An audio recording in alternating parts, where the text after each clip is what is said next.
Well, it's great to be here.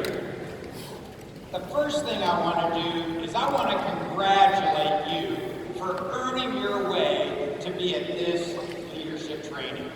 It took sacrifice, it took effort, and you are here, and I congratulate you.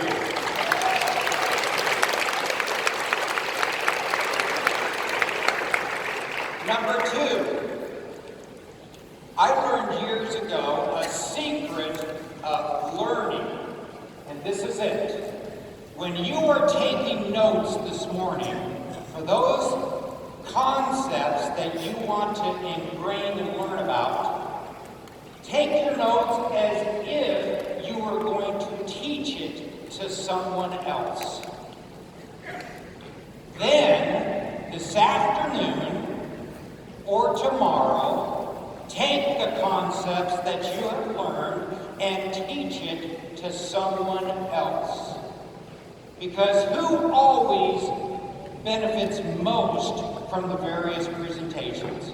It's the presenter, because they are focused on the message. Pretend as if you're going to be the presenter. And then go present. Well, Bob Clubb talked about my topic was discipline. Well, when I was a boy, I didn't really like discipline, because discipline meant to me that I was going to have to see my dad. And I didn't always like to see my dad in a disciplined situation. So I'm going to change my topic title a little bit, and rather than discipline, it's going to be self-discipline, or the discipline that we have for ourselves. Now, we all have dreams and goals, aspirations, those concepts and ideas that we dream about that we want to achieve. Then, on the other side, we have the accomplishment of those dreams and accomplishments. But guess what? There's a gap, there isn't there? There is a bridge that we have to cross. That bridge is sometimes very far. In fact, the farther there is between the goals and the accomplishment of the goals is what I call structural tension. It creates the desire to put one foot in front of the other. And this is what I call self-discipline. It's the discipline that you have to implement, not from someone else, not because your dad or your mom or your spouse or some other significant person. It's what you will do for you. As the title of this conference is, Change Yourself, Change the World. You'll never ever be able to change anything in the world until you change you. Now, self-discipline is like a muscle. And, some of us are talented in certain areas. Some are very tall, so they can play basketball. Some can have the ability to run faster. Some have the ability to jump higher, to kick a soccer ball, etc. These are God-given talents that specifically are given to all of us. However, in order to maximize on our God-given talents, we have to exercise, and we have to give things proper nutrition as if it was a muscle. And so what does a muscle need to grow and become the best it can be? Number one, it needs nutrition. What type of nutrition? UNICITY nutrition. Number two, what do we need? We need exercise. You need to build up that muscle on a consistent basis. Well, just like our muscle needs certain things in order to grow, so does self-discipline. Now, here's what I call my self-discipline nutrition.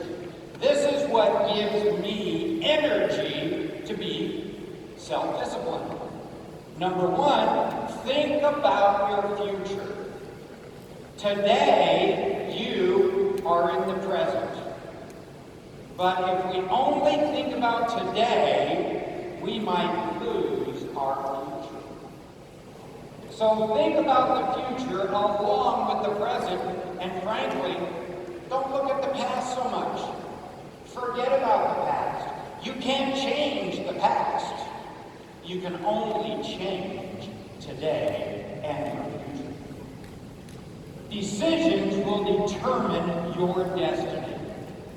The decisions that you make every single day, those tiny little decisions that will build upon others, is what help you to create self-discipline. And last, I always ask myself this question: where will this decision take me? Where does this decision lead me? If it doesn't lead me to where I want to go, then don't make that decision.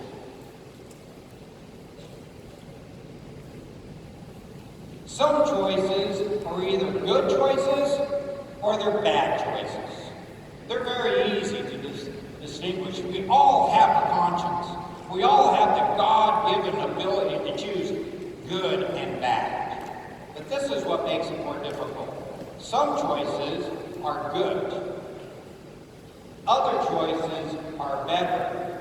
And some choices are best. What's difficult is when we're making good choices to stop making the good choices so that we can make the better choice or the best choice. And let me give you an example.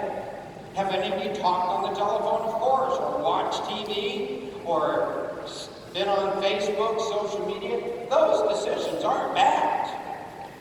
However, they might not be the best decision that you can be doing right now as you think about your future. There's an opportunity cost that we all have. If we make one choice, we can't make another choice in that moment. If we spend some time doing one thing, we lose the opportunity to do another. Remember that. Every choice has an opportunity cost associated with it. Now, I love this quote from one of my mentors.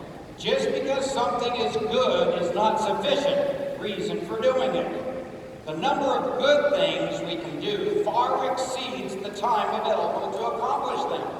Some things are better than good, and these are the things that should command our attention and our priority. We have to forego some of the good things in order to choose others that are better or best. I would encourage you to look at that thought and think about that and make the best choices.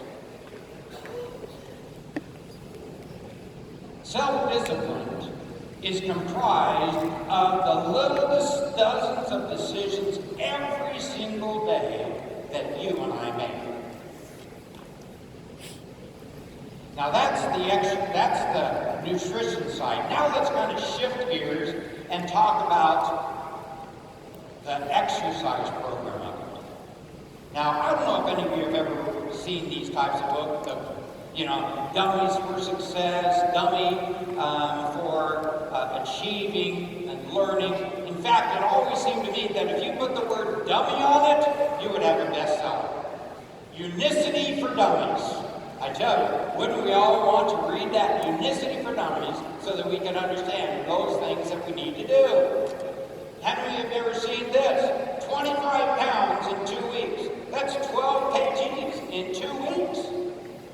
Why do people follow these types of trends? Why do they buy these books? Why do they become bestsellers? Because they're looking for the easy way out. Well, I can tell you this. There is no easy way to success. There is no shortcut.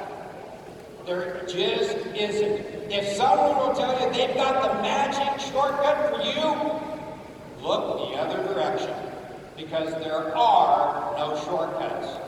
It takes sacrifice. What my definition of sacrifice is choosing one thing for something that is better, but it will take sacrifice for you to achieve your dreams, for you to achieve the dream of 10,000 diamonds. Now, this is what I call my big man picture. I weighed 90 kgs. That was 40 years ago. A little different. I was busy. I was making poor choices.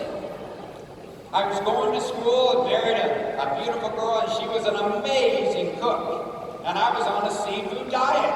Everything I saw, I ate. However, I realized after taking that picture and saying, wow, I am a big man. I didn't want to be a big guy. And so what I did was I took a look at what I needed to do to change my life. I didn't go to the Lord and say, hey, change my diet. I said, what do I need to do to change my life? Well, guess what happened? I wish I had 6 months later, but it took me basically losing 1 kg every week to look a little different. And I have lived that self-disciplined life as far as health goes ever since. That's why most probably can't imagine me ever being a big guy like that. But guess what? I was, and I know what it takes to lose the weight. It's not easy, but it's worth it. Now, this is another picture. Bob Clough said I like to run, and which I do. I like to run. This is me finishing the Boston Marathon. It was my 15th Boston Marathon. Do I look happy? Do I look excited? Absolutely. But guess what? This was kilometer number 30, 35. Do I look excited? Do I look happy? No, because guess what? It was hard. But guess what? You can do hard things, and winners never ever quit. They just win. Now, the importance of self-disciplined character may not show it when things are going well, when it's easy. Mile 18 was easy. I remember seeing my wife during the race. We're excited, we're going. Well, a couple of kilometers later, guess what? It was hard. And that's when the self-disciplined character comes out. When things are difficult, not when they're easy. When we develop self-discipline, in one aspect of our life, it transfers into other parts of our life. And let me give you an example. Until you're a sapphire, I believe that you're paid to do 2 things. You're paid to prospect, and you're paid to teach others how to prospect. That's it. If you're doing anything else, you're doing it for free. Once you become a sapphire, you get paid to do 3 things. You get paid to prospect, teach others to prospect, and then train and teach and develop your team. And then once you become a diamond, you get paid mainly to train and support your team. But guess what? You should spend at least 10% of your time in personal prospecting. Because you never want to lose touch with what got you to be a diamond. We all need to be prospecting on a regular basis.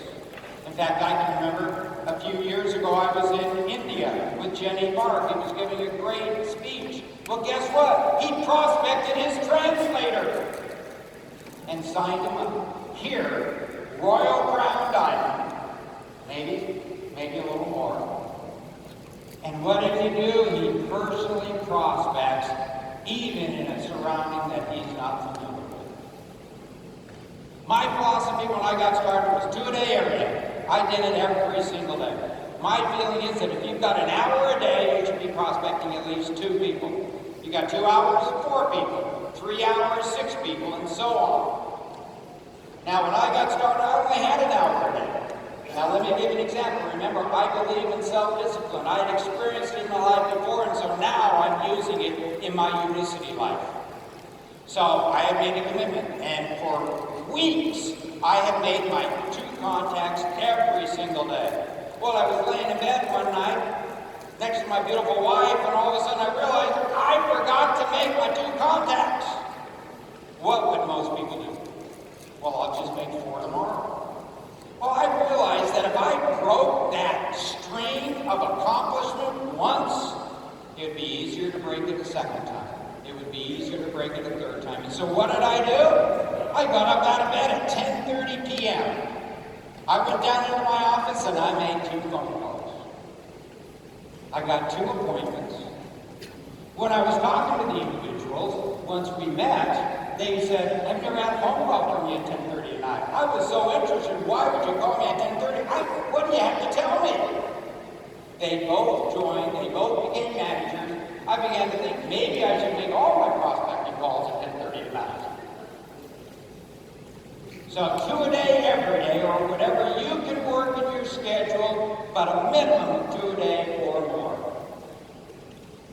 Now, what is self-discipline? It's the ability to regulate actions by principles and by judgment rather than by impulse. My principle and judgment was 2 a day. I got up out of bed at 10:30 at night when it was hard. I was nervous about making those phone calls, but I still did it. Now, in conclusion, what I would like to have you do is I want to extend an invitation. I want you to write a promise down to yourself. What your dream is, and make it a promise, make it a commitment that I'm going to do it. Whether it be to accomplish a diamond, whether it be 2 a day, whatever it happens to be. It could be something in your personal life. But write it down, make a promise to you tonight that you will keep every single day. Put it somewhere that you can see it and review it. So I would encourage you, before you leave this meeting today, to write that down. When you get back to your hotel or get back to your home, place it on some place that you can see. The mirror in the bathroom, near your bed, on the television, wherever. Place it there so you can see it all the time, so that you will then be reminded of the commitment, the promise that you made, not to your dad, not to your mom, not to your wife or your husband, but to you. Because the most important promises you will ever keep will be to you. Then, my next invitation is keeping the promises to yourself, and then helping others keep the promises to themselves.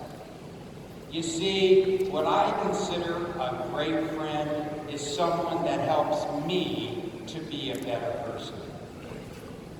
One of the main reasons that I chose my beautiful wife is because she helps me to be a better person every single day. I want to live up to the man that she deserves. And that's how I measure whether I have success or not. And she is my greatest possession. I've been very blessed having success in certain areas of my life, but my greatest joy, not success, but joy, comes from my beautiful wife. And I want to thank her for the love and support that she's given me. So be the kind of person that you help others to keep their promises, because they see your example of keeping your promises to you. Now, how many diamonds does Stuart envision to overcome the world? 10,000 diamonds. How many? 10,000 diamonds. If you feel that you can be and are one of those 10,000 diamonds, stand up and let's shout so that Stuart can hear in the Philippines, 10,000 diamonds. 10,000 diamonds.